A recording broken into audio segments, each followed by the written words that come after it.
Hi everyone, my name is Shubham. Welcome back Bela classes. तो आज हम लोगों को पढ़ना है क्या भाई? न्यूमेरिकल। और न्यूमेरिकल के बाद हम लोगों को पढ़ना है लैंग्वेज के फॉर्म में इक्विपोटेंशियल सरफेस हम कहते किसको हैं। आइए हम लोग देर ना करते हुए अपने टॉपिक पे आते हैं। टॉपिक के साथ न्यूमेरिकल भी सॉल्व कर लेंगे। आइए देखते हैं क्या है दिया है क्वेश्चन में भाई। फर्स्ट क्वेश्चन देखेंगे, if 100 joule of work has to be done in moving an electric charge, कितना दिया भाई? 4 कूलम फ्रॉम अ प्लेस। ठीक है, और क्या दिया भाई? Where potential is -v। वहां पे पोटेंशियल कितना दिया है? -10 जो है आपका, कितना दिया है? -10 वोल्ट दिया हुआ है। And other potential is v, यानी जो दूसरा पॉइंट का जो पोटेंशियल होगा उसका पोटेंशियल क्या दिया है? v दिया हुआ है। तो उसी v का वैल्यू हम लोग को फाइंड आउट करना है। तो आइए समझते हैं क्या चीजें हैं। क्या है भाई? देखिएगा क्वेश्चन नंबर 1 में क्या गिवन है। फर्स्ट, ठीक है, ये फर्स्ट नहीं है बल्कि ये फर्स्ट है। ठीक, गिवन क्या चीजें दी गई हैं भाई? वर्क डन दिया हुआ है ए टू बी, क्या दिया है भाई? 100 जूल दिया हुआ है। ठीक है, और क्या दिया है भाई? चार्ज दिया है, क्यू का वैल्यू दिया हुआ है। क्या दिया है? क्यू का value, Q is equal to 4 coulomb. और क्या है भाई? वी ए पॉइंट एक मान लेते हैं जो कि क्या दिया है आपका? 10 वोल्ट। और दूसरा पॉइंट क्या है? वी बी है, जो वैल्यू आपका क्या है? भी गिवन है। और इसी भी का वैल्यू हम लोग को फाइंड आउट करना है। तो आप जानते हैं क्या पढ़े हैं भाई? Del V is equal to W A B upon Q. ठीक है, तो ये जो डेल वी है, तो डेल वी में क्या होता है? V B minus V A is equal to क्या हो जाएगा? W A B upon Q. Clear है? तो हम लोग डाटा वैल्यू पुट कर देते हैं यहां पे भाई। v -10 is equal to 100 upon 4। Clear है? अभी क्या होगा यहां पे? डिवाइड करते हैं हम लोग, 25 होगा और v प्लस 10 होगा। अब आगे देखिएगा, v is equal to 25 minus 10 is equal to 15 volt. This is your answer. Note कर लेंगे, नोट कर लेंगे भाई। ये फर्स्ट का है। जैसे दो पॉइंट गिवन है, ठीक है, दो पॉइंट है ए और बी। ये मान लेते ए है और ये पॉइंट बी है। अब क्या हो रहा है यहां पे? एक पे पोटेंशियल कितना दिया है? बी ए पे क्या है भाई? -10 ओम, मतलब क्या दिया है? -10 वोल्ट दिए हुए हैं। चार्ज कौन से आ रहे हैं इस पे? ये जो है 4 कूलम के चार्ज हैं। और वर्क डन कितना हो रहा है ए टू बी पे? ये जो हो रहा है वर्क कितना हो रहा है? 100 जूल का वर्क हो रहा है। और यहां से हम ये वैल्यू फाइंड आउट कर सकते हैं। क्लियर है? आगे देखते हैं। आइए नेक्स्ट क्वेश्चंस पे हम लोग देखेंगे। कर लीजिए इसको।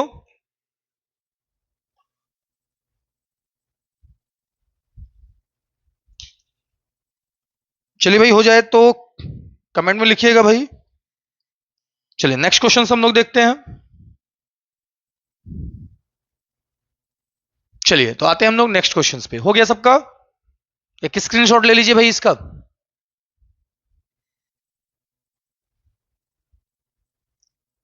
ओके, ध्यान दीजिएगा। क्वेश्चन नंबर 2 का फर्स्ट,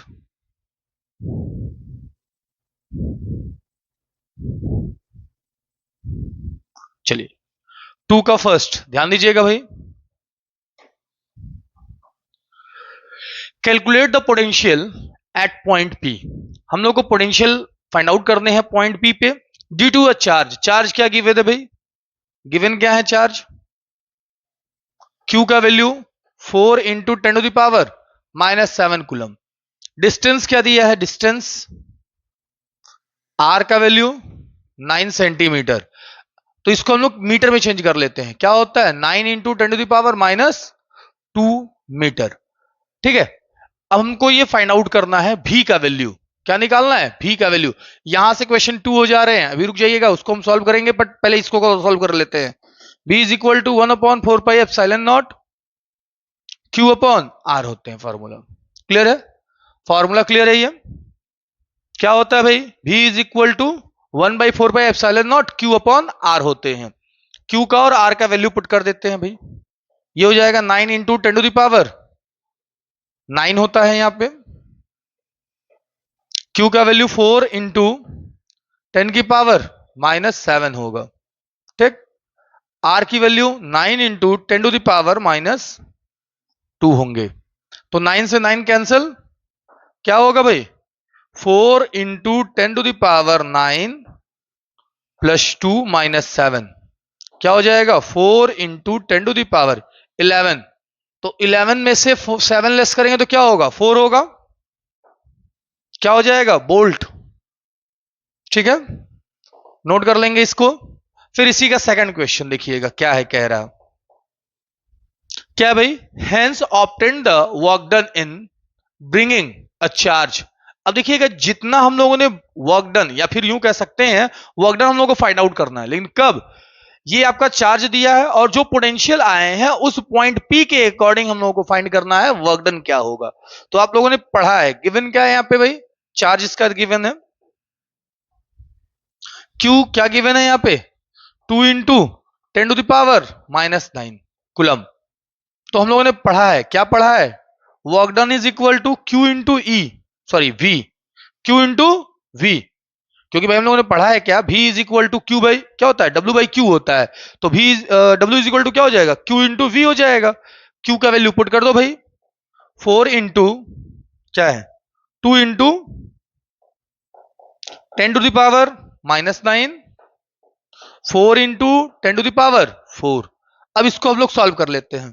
4 टू जा क्या हो जाएगा 8, 4 टू जा 8 इंटू 10⁻⁻5 क्या हो जाएगा जूल।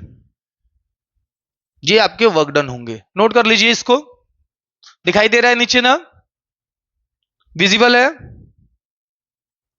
ओके। एक स्क्रीनशॉट लीजिए, फिर अपनी टॉपिक पे आते हैं भाई, इक्विपोटेंशियल सरफेस। हो गया सबका, चलिए ओके। चलिए तो हम लोग स्टार्ट करते हैं लैंग्वेज के फॉर्म में। अपना टॉपिक क्या है, इक्विपोटेंशियल सरफेस। तो समझेंगे हम लोग इक्विपोटेंशियल सरफेस होते क्या है। जैसा कि मैंने आपको इसके पहले के लेक्चर में भी बताया था, एक नॉर्मल सी पॉइंट्स के बारे में समझाते हुए बस वहीं पे हमने लेक्चर को एंड कर दिया था। तो आज हम लोग पूरा कंप्लीट इक्विपोटेंशियल सरफेस के बारे में पढ़ेंगे। तो देखिए क्या होते हैं, the surface at every point of which electric potential is same is called an equipotential surface. देखिए एक ऐसा सरफेस जिसपे सभी जगह पोटेंशियल क्या होता है, सभी पॉइंट पे पोटेंशियल क्या होता है, इलेक्ट्रिक इक्वल होते हैं, ऐसे कोई हम क्या कहते हैं, इक्विपोटेंशियल सरफेस कहते हैं। ऐसे ही सरफेस को क्या कहते हैं हम लोग, इलेक्ट्रिक पोटेंशियल क्या होता है, इक्विपोटेंशियल सरफेस के नाम से उसी को हम लोग जानते हैं। मान लीजिए कोई चार्ज गिवन है, कोई भी चार्ज, मान लीजिए प्लस चार्ज है, तो ये क्या बनाता है, एक कॉन्सेंट्रिक सर्कल बनाएगा, ठीक है, और इसका सभी जगह पे क्या होता है, सरफेस क्या होगा, सभी पॉइंट्स पे पोटेंशियल सब जगह इक्वल होगा। ऐसे कोई हम लोग क्या कहते हैं, इक्विपोटेंशियल सरफेस के नाम से जानते हैं। जैसे मैं आपको बता दूं, आप देखे होंगे क्या, मान लीजिए जैसे कोई गाय वगैरह है, अगर किसी जगह एक जगह बंध जाए तो उसके भाई जो रस्सी होंगे, रस्सी क्या बन जाएगा, एक उसका पूरा कंप्लीट एक रेंज हो जाएगा और वहीं से वो पूरा एक सर्कल बना देगा, ठीक है। तो ये सर्कल हो जाएगा, तो इस पूरे रेंज में मींस क्या होगा, हर जगह पे वो इक्वली डिस्टेंस कवर कर सकते हैं। तो उसी तरह से कोई एक पर्टिकुलर चार्ज गिवन होगा, उसका इक्विपोटेंशियल मींस सभी जगह पे क्या होगा, ये सभी पॉइंट्स पे क्या होगा उसका, ये क्या कहलाएगा, इक्विपोटेंशियल सरफेस कहलाएगा। तो वही आपको यहां पे बताए जा रहे हैं। No work is done on moving the test charge from one point to another on equipotential surface. मान लेते हैं अगर कोई भी आपका टेस्ट चार्ज है, तो टेस्ट चार्ज बता दूं मैं आपको, बहुत ही छोटा चार्ज होता है और उसका खुद का कोई इलेक्ट्रिक फील्ड नहीं होता है, ठीक है। तो मान लेते हैं ये जो उनका पोटेंशियल होगा, ए से बी तक अगर वो काम कर रहे हैं, तो वर्क डन क्या हो जाएगा, A B upon Q, Q naught लिख देते हैं। तो यहां पे आप देखेंगे जो पोटेंशियल होगा वो जीरो होगा, जीरो होगा मतलब क्या हो जाएगा, A B is equal to zero हो जाएगा। क्लियर है, कोई डाउट है इसमें? आई होप आपको फर्स्ट वाले पॉइंट्स में कोई डाउट नहीं होगा, क्योंकि क्या बोला है, no work done is done on moving the test charge from one point to another on equipotential surface. मान लीजिए इक्विपोटेंशियल सरफेस दिया है, क्यू नॉट दिया हुआ है, यानी टेस्ट चार्ज है ये। अब अगर कोई काम ये करता है, वर्क डन इसका क्या होगा, कंप्लीटली जीरो होगा। जैसे आप क्या होता है, मान लीजिए पढ़ाई किए जा रहे हैं और उसका कोई रिजल्ट आपको देखने को बेहतर ना मिले, तो भाई वो वर्क क्या है आपके लिए, बेकार है। बात समझे ना, आगे देखिएगा, the equipotential surface through a point is normal to the electric field at that point, यानी किसी पॉइंट्स पे क्या है, परपेंडिकुलर है। तो मान लेते हैं डिस्टेंस दिया हुआ है, चार्ज दिया हुआ है, चार्ज कितना है, 1 कूलम का है, चार्ज कितना है, 1 कूलम का चार्ज है, तो टोटल उसका वर्क डन क्या होगा, यानी परपेंडिकुलर हम लोग प्रूफ करके दिखाना है, वो नॉर्मल होगा। तो मान लेते हैं वर्क डन का फॉर्मूला क्या होता है, force into displacement, F dot D R दिया हुआ है, तो F D R cos theta हो गया। क्लियर है। अब हम जानते हैं फोर्स इज इक्वल टू क्या होता है, क्यू इंटू ई होता है, क्यू इंटू ई, और वर्क डन हम लोगों को मिला हुआ था भाई, कितना था, 0 था। ठीक है, तो यहां पे हम लोग एफ की वैल्यू पुट कर देते हैं, यानी एफ इज इक्वल टू क्या हो जाएगा, ई, क्योंकि जो चार्ज दिया है वो कितना है, 1 कूलम का है, चार्ज कितना गिवन है यहाँ पे, 1 कूलम चार्ज यहाँ पे गिवन है, तो एफ इज इक्वल टू ई हो जाएंगे। तो इस एफ की जगह को हम क्या रख सकते हैं, ई रख सकते हैं, तो E D R cos theta हो गया। ये किसके इक्विवेलेंट हो गया, वर्क डन, और वर्क डन आपका क्या दिया हुआ भाई, 0 दिया हुआ है। इक्वेशन 1 हो गया और 2 हो गया, 1 और 2 दोनों को इक्वेट कर देते हैं, तो E D R cos theta is equal to 0।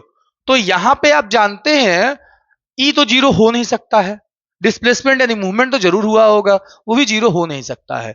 तो होगा क्या है आपका, यानी जो थीटा होगा cos theta is equal to 0, और कौन से एंगल पे 0 होता है आप लोग जानते होंगे, वो होता है आपका 90 डिग्री पे। कितने पे होता है, 90 डिग्री पे। क्लियर है बातें। तो थीटा का वैल्यू क्या प्रूफ हो गया, 90 डिग्री। यही आपको बताया जा रहा है कि अगर कोई भी सरफेस पे अगर आपका इक्विपोटेंशियल सरफेस है, तो उस कोई भी पॉइंट पे क्या हो जाएगा, वो जब भी अगर हम लोग उसका पोटेंशियल लेते हैं, इक्विपोटेंशियल जो सरफेस रिप्रेजेंट करते हैं, तो हमेशा कैसा डायरेक्शन होता है भाई, 90 डिग्री के एंगल पे होता है। कितने एंगल पे होता है, 90 डिग्री होता है। क्लियर है।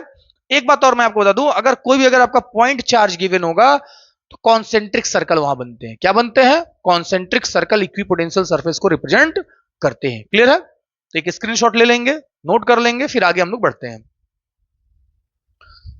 अब दूसरे पॉइंट में मैं आपको बता दूं, इसको नोट कर लीजिए, फिर दूसरा पॉइंट देखिएगा। दूसरे पॉइंट में यह है कि अगर मान लीजिए किसी भी एक पर्टिकुलर एक्सिस के पैरेलल क्या मूवमेंट कर रहा है, इलेक्ट्रिक फील्ड, क्या बन रहा है, इलेक्ट्रिक फील्ड। देखिएगा, तो एक उसका प्लेन बन जाएगा। क्या चीज बन जाएगा, इक्विपोटेंशियल सरफेस कैसा बनेगा, एक प्लेन के फॉर्म में रिप्रेजेंट करेंगे हम लोग। कैसा रिप्रेजेंट करेंगे, एक प्लेन के फॉर्म में हम लोग उसको रिप्रेजेंट करने वाले हैं। क्लियर है बातें। आई होप आप लोगों को समझ में आ गए होंगे। अगर ये है आपका एक किसी एक्सिस के पैरेलल होने पे है, एक प्लेन बन रहा है वहां पे इक्विपोटेंशियल सरफेस, तो मान लीजिए अगर डाइलेक्ट्रिक गिवन होगा तो कैसा होगा, तो भाई प्लस और माइनस गिवन होते हैं। अट्रैक्शन होगा, तो अट्रैक्शन होगा, 2 पॉइंट चार्जेस होंगे, तो कैसा होगा, एक जगह भाई अट्रैक्ट होगा ना, एक जगह झुका हुआ रहेगा। बात समझ में आया, कॉन्सेंट्रिक सर्कल होगा, लेकिन साइड में क्या होगा, वो अट्रैक्शन वहां पे रिप्रेजेंट करते हुए हम लोग देखेंगे। बना लीजिए, अभी मैं उसको बना के दिखाता हूं सारे फिगर। ठीक है, पहले ये आप लोग नोट कर लीजिए, एक स्क्रीनशॉट ले लीजिए, फिर आगे हम लोग डिस्कस करते हैं।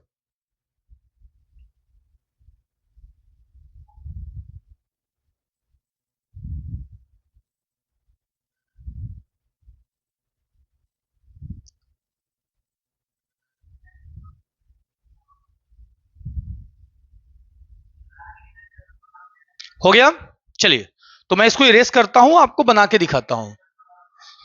ये देखिए, ये जो आपको मैंने रिप्रेजेंट किया है, किसी एक्सिस के अकॉर्डिंग आपको रिप्रेजेंट करके दिखाया जा रहा है। मान लीजिए एक्स एक्सिस में अगर मूवमेंट कर रहा होगा चार्ज, मींस इलेक्ट्रिक फील्ड होगा, तो इक्विपोटेंशियल सरफेस कैसा होगा, एक प्लेन के फॉर्म में रिप्रेजेंट करेंगे। क्लियर है बातें। अब आगे देखिए, हम डाइपोल के बारे में बता देते हैं। डाइपोल में कैसा होता है, 2 चार्जेस होते हैं, आप जानते हैं, एक प्लस होता है और एक माइनस होता है। तो ये जो होगा इनका, ये कॉन्सेंट्रिक सर्कल तो होते हैं, लेकिन एक साइड में इनका अट्रैक्शन बढ़ जाएगा, कुछ ऐसा झुका हुआ रहेगा। एक साइड में क्या होगा, ये झुका हुआ रहेगा, कुछ इस तरीके से इनका बनेगा फिगर, यानी एक साइड में झुका हुआ रहेगा। ठीक है, तो ये किसके लिए होता है भाई, ये इक्विपोटेंशियल सरफेस है, लेकिन किसका है, डाइपोल का है। आप ये जानते हैं, डाइपोल हम उनको कहते हैं उनके बीच का डिस्टेंस स्मॉलेस्ट हो, और साथ में equal magnitude plus opposite charge वहां पे प्रेजेंट हो, उसी को हम लोग क्या कहते हैं, डाइपोल कहते हैं। तो भाई आप जानते हैं, तभी इसका अट्रैक्शन कैसा होगा, होना होना है। ठीक है, तो ये आपके लिए डाइपोल का था। ठीक है, अब मान लीजिए कोई सेम चार्ज अगर गिवन होता है, वो कैसा होगा, तो इसका अट्रैक्शन इधर झुका हुआ था, और ये क्या होगा, ये इस साइड में रिपल्सन होगा, कुछ इस तरह से बनेगा, कुछ इस तरह से फिगर बनेंगे। ये भी प्लस होगा, इनका रिपल्सन होगा। ठीक है, इनका रिपल्सन होगा, ये दूर साइड में हट जाएंगे। ठीक है, और ये इस तरीके से इनके सरफेस को हम लोग रिप्रेजेंट करेंगे। अगर माइनस है तब भी रिपल्सन होगा, प्लस है तब भी रिपल्सन होगा। क्लियर है? कोई डाउट है इसमें? नोट कर लीजिए इसको।